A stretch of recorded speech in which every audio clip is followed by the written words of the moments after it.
మీ car EMI కట్టలేకపోతున్నారా? మీ car EMI మేము కడతాం. ఈ నెంబర్కి కాల్ చేయండి. వెల్కమ్ టు అందమైన జీవితం. నమస్తే కళ్యాణ్ గారు. నమస్తే జయ గారు. నమస్తే కళ్యాణ్ గారు. ఎన్ని మెసేజెస్ అంటే, కింద ఎన్ని కామెంట్స్ అంటే చాలా సంతోషం అనిపిస్తూ ఉందండి. ఎవరో ఒక ఇష్యూని మన దగ్గర పెడుతున్నారు, మీరు ఒక సలహాని సూచనని అందిస్తున్నారు, ఒక ప్రణాళికని వేసుకోండి అని చెప్తున్నారు.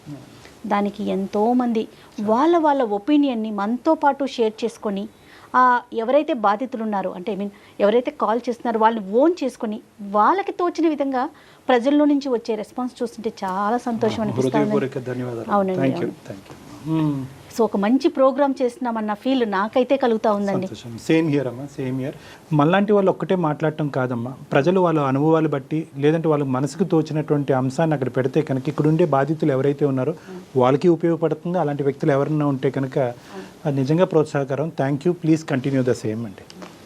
కాల్లోకి వెళ్ళిపోతాం. వెస్ట్ గోదావరి నుంచి అనిత అనే ఒక అమ్మాయి నాకు మెయిల్ చేశారు కళ్యాణ్ గారు. లవ్ మ్యారేజ్ చేసుకుంది అమ్మాయి. పెళ్ళి బహుశా ఒక సంవత్సరంన్నర అవుతున్నట్లుందండి. అనుమానం తన మెయిల్ని బట్టి నాకు అర్థమైన విషయం అది. కొన్ని పాయింట్స్ కూడా తను చెప్పిందండి, మీ ముందు ఉంచుతానంది. మరి తనకి నేను కాల్ చేసేయమంటారా? ఈ మెయిల్స్ ఇవన్నీ చెక్ చేయడం కోసం సపరేట్ ఒక టీమ్ని అరేంజ్ చేసుకోవాల్సిన పరిస్థితి వచ్చిందండి. అంటే అన్ని మెయిల్స్ వచ్చేస్తా ఉన్నాయి మనకి పబ్లిక్ నుంచి. వీటన్నింటికంటే నాకు ఎక్కువగా సంతోషం అనిపిస్తున్న విషయం ఆడియన్స్ రియాక్షన్ అండి. రెస్పాన్స్ చాలా బాగుంది. వాళ్ళకు తోచిన విధంగా వాళ్ళు సలహాలు ఇవ్వటం. హలో అనిత అండి. అవునండి అనిత, నేను అందమైన జీవితం నుంచి జయాని మాట్లాడుతున్నానండి. హలో మ్యామ్, నమస్తే. నమస్తే అండి. ఇంత తొందరగా రెస్పాండ్ అవుతారు అనుకోలేదు మ్యామ్ నేను. డెఫినెట్గా అనిత, ప్రతి ఒక్క మెయిల్ చెక్ చేస్తున్నాం మేము. కానీ సమయాన్ని బట్టి, మీకున్న సమస్యని బట్టి ముందు వెనక అవుతుంది అంతే. అయితే నాతో పాటు డాక్టర్ కళ్యాణ్ చక్రవర్తి గారు కూడా ఉన్నారు స్టూడియోలో. మీ సమస్య గురించి నేను చెప్పాను, కొంచెం బ్రీఫ్గా మాట్లాడండి. ఓకే అమ్మా. నమస్తే అనిత. నమస్తే అమ్మా. ఎంతమ్మా నీ వయసు? ఎంతమ్మా? నా వయసు 26 సార్. 26 years. చెప్పమ్మా, ఏంటమ్మా ప్రాబ్లం ఏంటి? ఏం చెప్పాలో అర్థం కావట్లేదు సార్. ఇవాళ రోజుల్లో మగాళ్ళని నమ్మాలంటే చాలా భయంగా ఉంది సార్. ఆశలు పెంచేసి, మురిపించేసి, మాయా ప్రపంచం చూపించేసి, నేనే నీకు అంతా అన్నట్టు చేసి లాస్ట్లో మోసం చేసేస్తారు సార్. ఏంటమ్మా చాలా జీవితాన్ని చూసినట్టు చెప్తున్నావు. ఏం చూసావమ్మా?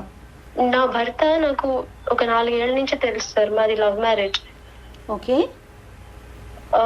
ఒక 1 year అయింది మేము పెళ్లి చేసుకుని. ఇంట్లో పెద్దల అంగీకారం లేదు, కానీ మేమే డేరింగ్ స్టెప్ వేసాం.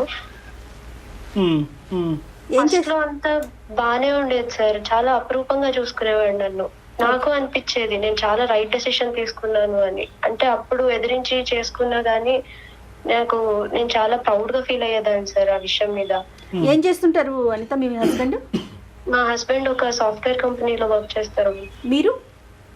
నేనేం చేయట్లేదు మ్యామ్, ప్రస్తుతానికి హౌస్ వైఫ్. ఎంతకాలం అయిందమ్మా పెళ్ళి? పెళ్ళై 1 year అయింది సార్. మాటలు అట్లీస్ట్ కొంతవరకైనా మాటలు ఉన్నాయా మీ అత్త మామలతో గానీ, లేదంటే మీ పేరెంట్స్ తో గానీ, అటు గానీ ఇటు గానీ?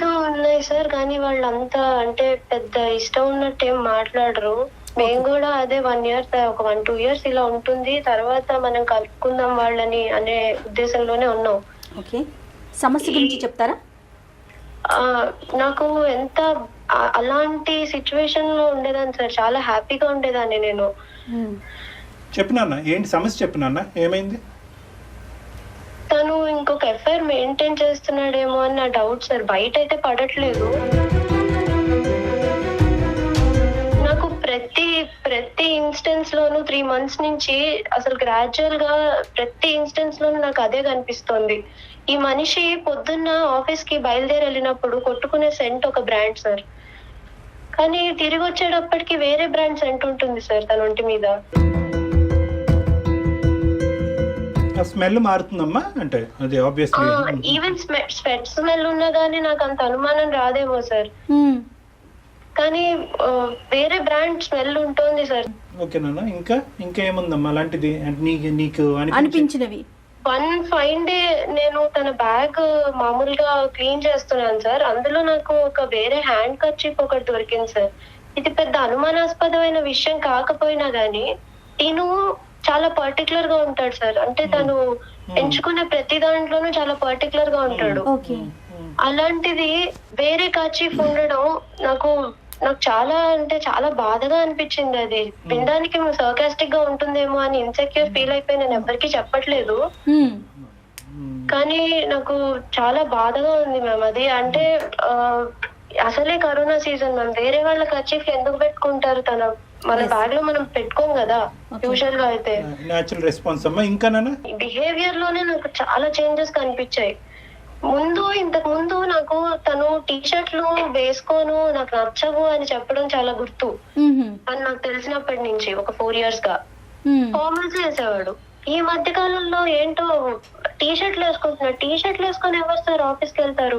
అంటే ఇవన్నీ కూడా ఆయన చేసే పనుల్లో తను తేడాలు గమనించింది. అది కాకుండా కాదమ్మా, అంటే మీ ఇద్దరు ఒకరికొకరు కొత్త మొహాలు కాదు, ఇది అరేంజ్డ్ మ్యారేజ్ కాదు, తల్లిదండ్రులను ఎదిరించి ముందుకు వచ్చిన అర్థంలో ప్రేమ అనేటటువంటి దాన్ని ఆ కొలత ఎలాగమ్మా? అంటే ప్రేమించి దగ్గరగా ఉంటూ ఆప్యాయతగా ఉంటూ ఆ ఇష్యూలో ఏం కాంప్రమైజ్ లేదుగా. అంటే మీ పర్సనల్ లైఫ్ ఎలా ఉంది అనేది అదే ఇవి నాకు దొరికిన ఫిజికల్ ఎవిడెన్సెస్ అంతే. నేను ఎమోషనల్ గా చాలా ఫేస్ చేస్తున్నాను.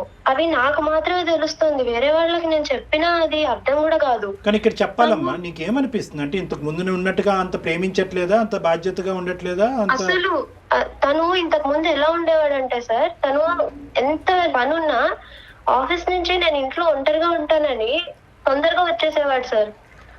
అంత కేరింగ్ గా చూసుకునేవాడు నన్ను.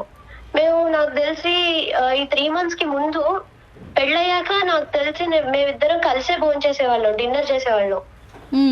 అలాంటిది 3 months లో ఎంత మారిపోయిందంటే, నేను ఒకదాన్ని వెయిట్ చేసి భోజనం చేసేయడం. ఇంతకు ముందు నాకు కిచెన్ లో హెల్ప్ చేసేవాడు, నాతో ఎంత బిజీగా ఉన్నా నాతో టైం స్పెండ్ చేసేవాడు madam. Anitha, sorry to interrupt you అమ్మా, ఇంకా ఏమైనా సాలిడ్ ఎవిడెన్స్ ఉందమ్మా మనకంటే? నేను ఇలా అడుగుతున్నానని కాదు, ప్రేమకి నేనైతే తన్ని ఏ అమ్మాయితోనూ చూడలేదు సార్. చూసుంటే అక్కడికక్కడే పెద్ద ఏడుపు ఏడ్చుండేదాన్ని నేను. ఫోన్ కాల్స్ అమ్మా, మెసేజెస్ అలాంటివి ఏమన్నా? ఫోన్ కాల్స్ అవే. తను 6:30కి వస్తాడు సార్. ఓకే.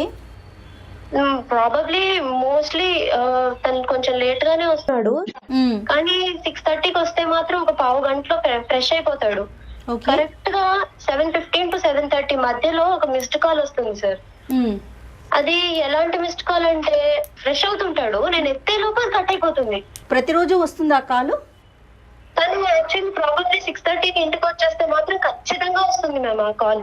అతను ఎత్తిన సందర్భం ఎప్పుడన్నా ఉందమ్మా? తను యూజువల్ గా తను ఆ టైంకి అలర్ట్ గానే ఉంటాడు, ఫ్రెష్ అయ్యి వచ్చేస్తాడు, కానీ తను ఫోన్ పట్టుకుని బయటకు వెళ్ళిపోతాడు సార్. ఓకే. అతను ఎత్తినప్పుడు మాత్రం ఫోన్ పట్టుకుని బయటకు వెళ్తాడు, నువ్వు ఎత్తితే మాత్రం అసలు ఇంట్లో ఉండడు. ఆ భార్యాభర్తల సంబంధం అనేది ఎలా ఉందమ్మా? అంటే మీరు అడిగేది ఫిజికల్ రిలేషన్షిప్? అవును తల్లి, అవునమ్మా. ఫిజికల్ రిలేషన్షిప్ అయితే అస్సలు బాలేదు సార్. అంటే నాకు అది చాలా బాధగా ఉంది నన్ను చెప్పడానికి కూడా. అంటే ఇంత ఇగ్నోర్ ఎందుకు చేస్తున్నాడు నన్ను, నేను ఎందుకు ఇంత కానిదాన్ని అయిపోయానన్న బాధ నాలో ఇంకా ఉండిపోయింది మ్యామ్. అనిత, మీరు ఎప్పుడైనా మరి 3 months లో ఎప్పుడైనా అతనితో డిస్కస్ చేశారా? ఎందుకు ఇలా ఉన్నావు నువ్వు? అసలు నాకు మాట్లాడే అవకాశమే ఇవ్వట్లేదు. ఇంతకు ముందు అంటే ఎంత టైం స్పెండ్ చేసేవాడు, ఇప్పుడు అసలు అంతా మారిపోయింది. నాకు మాట్లాడే అవకాశం ఇవ్వట్లేదు, తను నాతో కూర్చోట్లేదు. నేను ఏదైనా చేస్తే తప్పు, నేను మాట్లాడితే చిరాకు పడతాడు. ఇంకేమన్నా సమస్య వల్ల అతను ఇలా అయ్యి ఉంటాడమ్మా? అది కాదు సార్, నాకు విషయం చెప్పండి. ఫోన్ పాస్వర్డ్స్ భార్యాభర్తలు అన్నాక షేర్ చేసుకోరా? మేము లవ్ చేసే టైంలో నా ఫోన్ తన దగ్గర ఉండేది, తన ఫోన్ నా దగ్గర ఉండేది. ఇప్పుడు కండిషన్ ఎలా అయిపోయిందంటే, నేను తన ఫోన్ అడిగినా గానీ ఇందులో ఆఫీస్ పర్సనల్స్ ఉన్నాయి, నీకెందుకు ఇలా తయారైంది సార్. ఫోన్ అంటే ఫోన్ లో అంత పెద్ద డేటా అయితే యూజువల్ గా మనం పెట్టుకోం. ఈవెన్ నాకు తెలుసు కదా సార్, అంటే నేను MBA చేశాను, కానీ తిన కోసం అనేసి జాబ్ మానేసి నేను ఇంట్లో ఉన్నాను. ఇద్దరు వెళ్ళిపోతే ఆ బాండింగ్ అనేది కుదరదు అని. మీ వైపు నుంచి ఆయన ఏమైనా ఎక్స్పెక్ట్ చేస్తున్నట్లుగా అనిపించిందా అనిత మీకు? నా వైపు నుంచి అంటే ప్రాబబ్లీ తను ఎక్స్పెక్ట్ చేస్తాడు, ఇప్పుడు నేను ఎక్స్పెక్ట్ చేస్తాను, తను ఎక్స్పెక్ట్ చేస్తాడు. కానీ తను ఇంతకు ముందు ఏంటంటే అడిగేవాడు, నాకు ఇది చేసి పెట్టు, నాకు ఇది తినాలని ఉంది అని. మధ్యాహ్నం అసలు ఏవీ లేదు. నువ్వు కరెక్ట్ ప్లేస్కి సరైనటువంటి సమయంలో ఇంకా ఇది ఇష్యూ ముదిరిపోకముందే కరెక్ట్ ప్లేస్కి అయితే ఫోన్ చేసావమ్మా. అది మాకు ఫోన్ చేయటం అనేది మేము అదే సార్, నాకు ఇంకా లేట్ అయితే నా స్థానం ఇంకొకళ్ళు ఆక్యుపై చేసేస్తారేమో అని చాలా భయంగా ఉంది సార్. నిజంగా. అమ్మ అన్ని భయాలు తీసి పక్కన పెట్టు. నువ్వు చిన్నపిల్లవి, నీకు అనుభవం లేదు, నీకు సలహా ఇవ్వడానికి కూడా మనుషులు లేరు కాబట్టి చాలా అభద్రతతో నువ్వు ఉన్నావు. నేను చెప్పేటటువంటి పాయింట్ జాగ్రత్తగా ఆలకించమ్మా. బిహేవియర్లో ఉన్న మార్పుల్ని మనం అనుమానం కింద తీసుకోవచ్చు అంటారా?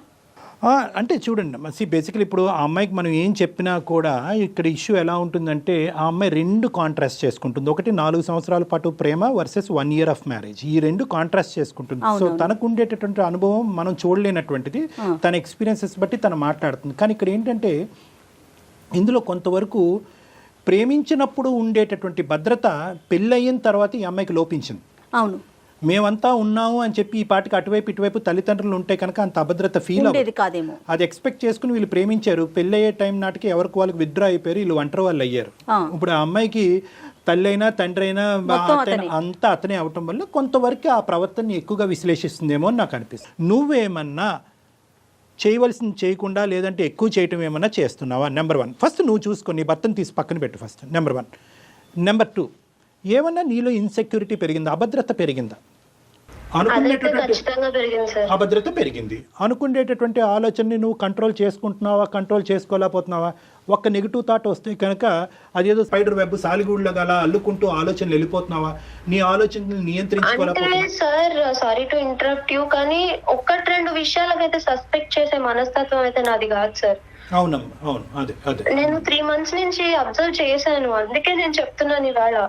కానీ ఇప్పుడు ఒకటి ఏంటంటే నాన్న, ఇప్పుడు ఇంతకు మించి అబ్జర్వ్ చేయలేదని నేను చాలా ఈజీగా అనొచ్చు. కానీ ఇంతకు మించి అబ్జర్వ్ చేయడానికి అవకాశం లేదేమో కదా సార్ అని అనొచ్చు నువ్వు. ఏంటంటే ఇదంతా ఇంటి బయట జరిగింది. ఎవ్రీ మూవ్ ని మనం సస్పెక్ట్ చేయలేము కదా సార్. అంత అబ్జర్వేషన్ అయితే నేను పెట్టలేను సార్. కదమ్మా, నీకేమనిపిస్తుంది అన్న? నువ్వు ఎందుకు చేసావు ఈ రోజు మాకు ఫోన్? ఒక మెయిల్ పెట్టారు కదా, మెయిల్ పెట్టారు కదా. నాకు ఇంకా భయం పట్టేసుకుంది సార్. అంటే 1 year లోనే ఇలా ఉంటే తర్వాత నేను ఎంత ఊహించుకున్నాను దీంతో జీవితం. ఇప్పుడు నా స్థానం ఇంకొకరు ఆక్యుపై చేసేస్తే నేను తట్టుకోలేను సార్. ఇంకొకరు ఉన్నారో లేదో కూడా తెలియని విషయం కదా అనిత. మీరు అప్పుడే అక్కడ దాకా ఊహించేసుకోకండి. అసలు ఏం జరిగిందో ముందు సార్ట్ అవుట్ చేసుకుంటే మంచిది. ఇప్పుడు నేను సస్పెక్ట్ అంతలా చేయను ma'am. Even I'm also optimistic girl. కానీ ఏమవుతుందంటే లేట్ నైట్ ఆఫీస్ కాల్స్ ఎందుకు వస్తాయండి? లేట్ నైట్ ఒక కాల్ వస్తుందండి. ఈయన కూడా ఎట్లా వ్యవహరిస్తారంటే, నేను వస్తున్నానో లేదో వెనకాల నుంచి గమనిస్తుంటారు, ఫోన్ చూస్తుంటారు. నేను అనుకుంటూనే ఉంటాను ఇప్పుడు ఫోన్ మూసేస్తాడు చూడు అని. నేను వెళ్తూ ఉంటాను, మూసేస్తాడు ఫోన్. అంటే అతను అబ్జర్వ్ చేస్తున్నారు, చేస్తాడు. అతను అబ్జర్వ్ చేస్తున్నాడా, మన అనిత కీన్ గా క్లోజ్ గా అబ్జర్వ్ చేస్తుందా? ఆబ్వియస్లీ అమ్మా. ఇప్పుడు బేసికలీ ఏంటంటే ఇది బైలాటరల్ రియాక్షన్ అమ్మా. నువ్వు అబ్జర్వ్ చేస్తున్నావు, నీ ఫేస్ మారిపోతుంది, నీ ఫీలింగ్స్ మారిపోతున్నాయటువంటి ఉద్దేశంతో అతని ఫీలింగ్స్ మారిపోయి నీ ఫీలింగ్స్ మారకముందే అతను ఏదో స్టెప్స్ తీసుకుంటున్నాడు. ఆ స్టెప్స్ ముసుగులో గుద్దులాట. ఏదో పిల్లి పాలు తాగుతూ ప్రపంచానికి తెలియదు అనుకుంటారు కదా సార్. నాకు అన్ని తెలుస్తూనే ఉంటాయి, కానీ అడిగితే గొడవ అయిపోతుందేమో అని నేను అమ్మా. ఆ గొడవ is better than this cold war. మీ ఇద్దరి మధ్య నడుస్తున్న ఈ కోల్డ్ వారు, ఈ అనవసరమైనటువంటి మనస్పర్ధలు, అనుమానాల కంటే ఫేస్ టు ఫేస్ కూర్చున్నటువంటి మాట్లాడుకోవటం అన్నది 100 రెట్లు బెటర్. దానికంటే మాట్లాడే అవకాశం ఇవ్వడు సార్. పోనీ మాట్లాడినా తను ఉంది అని చెప్తే నేను తట్టుకోలేను సార్. వాస్తవాలు తెలియకుండా నువ్వు ఒక భ్రమలో ఉంటూ దాన్ని ఏదో పెద్ద కొండంతో ఊహించుకుంటూ తట్టుకోగలవో తట్టుకోలేవో అనేటటువంటిది అది ముందుగానే ఊహించుకోకండి. Next step. ఇప్పుడు భ్రమ అంటే నేను అంత ఒప్పుకోను సార్. నేను ఫిజికల్ ఎవిడెన్సెస్ కొన్ని చూసినా, నేను మిగతావి నేను ఫేస్ చేస్తున్నవి ఎమోషనల్ గా మెంటల్ గా ఎంత డిస్టర్బ్ అయిపోయాను. తప్పిపోయి లిసన్ టు మీ అమ్మ, నువ్వు చాలా యాంగ్షియస్ గా చాలా స్ట్రెస్ అవుతున్నావు. నా మాట విను. ఇదే వ్యక్తిని నువ్వు ప్రేమించావు కదమ్మా ఇంతకు ముందు 4 సంవత్సరాల క్రితం. అదే వ్యక్తితో పెళ్ళైన తర్వాత 1 year ప్రయాణం కదా. 4 years పాటు నీతో పాటు ఉండి నువ్వు అసెస్ చేసినటువంటి వ్యక్తి కరెక్టా? ట్రావెల్ చేసిన వ్యక్తి కరెక్టా? ఇప్పుడు ఈ 1 year పాటు ఇద్దరు ఒకే హౌస్ లో ఉండేటటువంటి ఈ వ్యక్తి కరెక్టా? నీకేమనిపిస్తుంది నీ మనస్సాక్షికి? 4 ఇయర్స్తో పాటు నువ్వు ప్రయాణం చేసిన వ్యక్తిని తప్పుబట్టే దానికి అవకాశం ఉన్నదా? అప్పుడు అనుకున్నావా ఈ మనిషి ఇలా చేస్తాడేమో అలా చేస్తాడేమో 0.5? అసలు అనుకోలేదు సార్. రైట్ అదే రైట్ కదా సార్ నేను చెప్పాను, రైట్. నేను నేనేమంటున్నానంటే ఒక్కసారి నా ఉద్దేశం ఏంటంటే చాలా మంది ప్రేమించి తల్లిదండ్రులను ఎదిరించి ముందుకు వచ్చేటటువంటి ఆడపిల్లలందరికీ ఉండేటటువంటి ఈ సమస్య ఏంటంటే, ప్రేమించినప్పుడు ఏంటంటే ఆ ప్రేమలోనో ఇంకో ఇష్యూలోనో పెళ్ళి అనేటటువంటి కార్యక్రమం తక్షణమే జరిగిపోవాలనేటటువంటి ఉద్దేశంతోనో ఇంత సూక్ష్మంగా విశ్లేషించి చూసేటటువంటి అవకాశం ఉండదు, ఆ పరిస్థితి కూడా ఉండదు. ఎందుకంటే ప్రేమించుకుంటారు, వాళ్ళ ఇంటికి వాళ్ళు వెళ్తారు, వీళ్ళ ఇంటికి వెళ్తారు, మహా అయితే రోజులో 1 గంట 2 గంటలో మాట్లాడుకుంటారు. ఈ సెంట్లు స్మెల్స్ ఇవన్నీ కూడా అంత ఉండదు. నేను చెప్తున్నాను ఉదాహరణకి. ఎప్పుడైతే కనుక ఒకే రూఫ్ కింద ఉంటామో, ఆటోమేటిక్గా ఒకే ఇంట్లో ఉంటామో, ఈ దగ్గర నుంచి విశ్లేషించేటప్పటికీ అప్పుడు కనిపించినటువంటి చాలా అంశాలు ఇప్పుడు కనిపిస్తూ ఉంటాయి. I agree sir. కానీ తను ప్రతి దాంట్లోనూ చాలా పర్టికులర్ గా ఉంటాడు. తను బ్రాండ్ అయితే మార్చాడు సెంట్ది. కానీ నాకేమనిపిస్తోందంటే డాక్టర్ గారు, ఇప్పుడు అనిత ఒకవేళ అతనితో కూర్చొని మాట్లాడితే ఏదైనా ఉంటే నేను యాక్సెప్ట్ చేయలేనేమో అనే కోణంలోనే ఉంటుంది తప్ప కాబట్టి అడగకుండా దాన్ని అలా ప్రొలాంగ్ చేస్తున్నారేమో అనిపిస్తోంది అనిత. ఇన్ఫాక్ట్ నేను అప్పుడు చాలా ధైర్యం చేసుకుని ఒక రోజు మాట్లాడదామని వెళ్ళాను సార్. కానీ తను వినడు. తను నేను మాట్లాడితే చిరాకు పడిపోతున్నాడు. అది కరెక్ట్ కాదేమో కదా. అనిత అమ్మ, మీ ఇద్దరు 5 సంవత్సరాల పాటు కలిసి ప్రయాణం చేశారు. మీ కమ్యూనికేషన్ మెథడ్స్ అనేది మేము కొత్తగా మీకు చెప్పక్కర్లేదు. మీ ఇద్దరిలోని అలకలు గొడవలు ఇంతకు ముందు కూడా జరిగి ఉంటాయి. మాట వినకుండా మొహం తిప్పుకున్నటువంటి పరిస్థితులు చాలా ఉంటాయి. అప్పుడు నువ్వు రకరకాల సోషల్ నెట్వర్క్ ద్వారానో మెసేజ్ ద్వారానో ముందు చిరాకు పడేవాడు కాదు సార్. ఆ కోపం అంటే చాలా జెన్యూన్ గా ఉండేది. అమ్మ నువ్వేంటంటే ఇదివరకు అనిత అనే ఈ అమ్మాయి ప్రేమించినప్పుడు చాలా సంతోషంగా, మీ భర్త యొక్క ఫీలింగ్ నేను చెప్తాను చూడమ్మా. ఈ అనిత ఇంతకు ముందు చాలా పాజిటివ్గా ఉండేది. నువ్వు అనేటటువంటి మాటలో చాలా ఆప్టిమిస్టిక్గా చాలా పాజిటివ్గా ఉన్నావు. కానీ పెళ్ళయిన తర్వాత నీలో నీ నీ నీ ఫీలింగ్స్లోని, నీ ఇమోషన్స్లోని, నీ మాట తీరులోని వీటన్నిటిలో మార్పు వచ్చింది. ఇదివరకట్లాగా నువ్వు అంత నమ్మకంతో ముందుకు రావట్లేదు. ఇంటికి వస్తేనే నువ్వు ఫోన్ చెక్ చేస్తావో, పక్కన కూర్చుని ఏం అడుగుతావు అనేటటువంటి భయంతో అతను ఉన్నాడు. కాబట్టి అతని ఫీలింగ్స్ మారుతున్నాయేమో. ఇవన్నీ కూడా బయలాటర్లు అమ్మ, 2 చేతులు కలిసి. నువ్వు చూసినటువంటి అబద్ధాలను నువ్వు భ్రమలో ఉన్నావు అనేటటువంటి మాట అనట్లేదు. ఇవి నిజాలే అయ్యుండొచ్చు. కానీ ఆ నిజాన్ని క్లారిఫై చేసుకోవటానికి నిన్ను కొద్దిగా కూల్ చేసుకోవటానికి ఇది నిజమా అబద్ధమా అన్నది తెలుసుకోవాలి కదా. దానికి ఒక మార్గం ఉంటుంది. ఇప్పుడు అనుమానం అనేది వచ్చిందంటే అనిత, ప్రతిరోజు ప్రతి కదలికలోనూ ఒక అనుమానం మనకి రేస్ అవుతా ఉంటుంది. ప్రతి అంశంలో కూడా దాన్ని సార్ట్ అవుట్ చేసుకోండి. బేసికలీ ఏంటంటేనమ్మా, ఎప్పుడు కూడా communication is the best source of solution అని అంటూ ఉంటారు. అవునండి. మీరు కమ్యూనికేట్ అవ్వాలి. అంటే మాట్లాడితే విన్నటువంటి మనిషికి మీరు ఒక మెసేజ్ రూపాన్ని పంపించవచ్చు. మన జీవితం అంతకుముందు అలా ఉంది, నాకు ఇప్పుడు ఇలా అనిపిస్తుంది, నాకు ఇలా కొన్ని కనిపిస్తున్నాయి, ఇది నా అనుమానమే ఉండొచ్చు, కానీ నీ మీద నాకు ఉండేటటువంటి ప్రేమని ఎప్పటికీ కాంప్రమైజ్ లేదు అనే పద్ధతిలో ఒక మంచి నీట్గా ఒక మెసేజ్ పంపించండి. మీలో మీరే ఎన్ని రోజులు దాచుకోగలుగుతారు? డ్యూటీ చేస్తున్నట్టు చాలా బాధగా ఉంది. బాధపడకండి. ఫస్ట్ అండ్ ఫార్మోస్ట్, ఇదేమి నువ్వు ప్రపంచం అంచునేమి నువ్వు రాలేదు. నీ జీవితానికి ఎటువంటి డోకా లేదు. నువ్వు ఏమీ భయపడవలసినటువంటి అవసరం లేదు. మా టీము అందమైన జీవితం ఎప్పటికి కూడా నీకు సపోర్టివ్గా ఉంటుంది. నువ్వు ఎప్పుడైనా కాల్ చేసి మా దగ్గర సలహా సూచన నువ్వు తీసుకోవచ్చు. We are there with you. So number 1 అది గుర్తుపెట్టుకో. ఎందుకంటే మాకుండే అనుభవం కానీ మాకుండేటటువంటి ఎక్స్పీరియన్స్ బట్టి కానీ కేవలం నీకు ధైర్యం చెప్పడం గురించే కాకుండా కరెక్ట్ మెథడాలజీ పాత్వే ఏంటి అన్నది కూడా మేము చెప్పగలం. యాజ్ ఆఫ్ నౌ నేను చెప్పేది ఏంటంటే, నువ్వు చూసినటువంటిది బహుశా అది భ్రమ అయి ఉండొచ్చు, నిజమై ఉండొచ్చు. ఆ ఆస్పెక్ట్ తీసి పక్కన పెడదాం. ఒకప్పుడు అది నిజమైతే కనుక ఆ నిజం ప్రొలాంగ్ అవ్వకుండా తాత్కాలికంగానే అది ముగించేటటువంటి విధంగా నువ్వేం చేయాలి అనేటటువంటి సలహా కూడా మేము ఇవ్వడానికి రెడీగా ఉన్నాం. ఫస్ట్ అండ్ ఫార్మోస్ట్ ఏంటంటే, ఈ ఆలోచన శైలితో నిజంగా మీ హస్బెండ్ నిన్ను హేట్ చేసేటటువంటి పరిస్థితి తెచ్చుకోవద్దు. ఇది ప్రైమరీ టాస్క్, గుర్తుపెట్టుకో. చాలామంది ఈ ప్రేమించినటువంటి ఆడపిల్లలు చిన్న వయసులోనే ఇప్పటి నుంచే చాలా భయంగా ఉంది.